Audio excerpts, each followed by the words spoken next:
Divorce. I met a woman, fell in love with her, and fell in love with her kids. She'd been married twice before me. She was 12 years my senior. So I was 24 and had a 17-year-old son instantly, an 11-year-old, a 5-year-old, and then one on the way. Really great lady, but we're completely different. No one tells you how to pick your partner.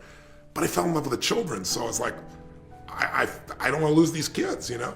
So I eventually decided to get a divorce. And when I got the divorce, it was a not happy divorce from the standpoint of I tried to give her half of everything, but they got 8 times and a 10 times multiple on all my companies. In those days, I didn't have 31, I had like 7.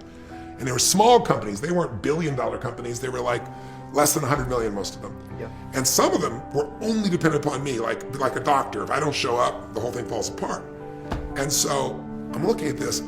I got to pay her 8 and 10 times. I got to pay her $50 million, and I didn't have $50 million. So I settled in $42 million. I had to pay her $42 million when I didn't have it. And I started over at 39 years old. And I had to pay her not only $42 million, but I had to pay her $1 million a year for 17 years. I was only married to her for 14 years, right? Wow. So I just paid that off a couple of years ago. And the reason I tell you the story is in the beginning, I had to pay her $1 million a year, plus I had to pay the taxes on it before I ate. It was, and when I met her, she was broke.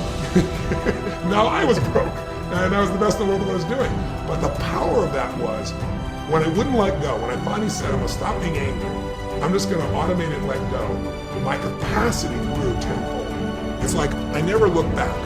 It's like, because I had to come up with an additional $1 million, I had to think bigger, I had to do things bigger. So I started creating new relationships, new partnerships, new businesses, and it made me grow to a $5 billion a year company, set of companies, versus not even a little more than $100 million back in those days. So in 8 years, my life has transformed because I put that tax on myself and I invested heavily. And I didn't have the money to do it, but I did it anyway because I had to. Everyone tells you to think bigger, to dream bigger, to 10x your goals, to if you had $1 million or $1 billion, what would you do? I think the bigger problem is not that you can't come up with a bigger vision for yourself, it's the belief that it's possible. That's why I think that lack of belief is the world's #1 problem. For me, for you, for all of your heroes and gurus, all of them. The lack of belief in the next thing, in your big vision, is the reason why you're not following through and being consistent on it. Especially for achievers, you guys, entrepreneurs, you're watching this video, you have big visions.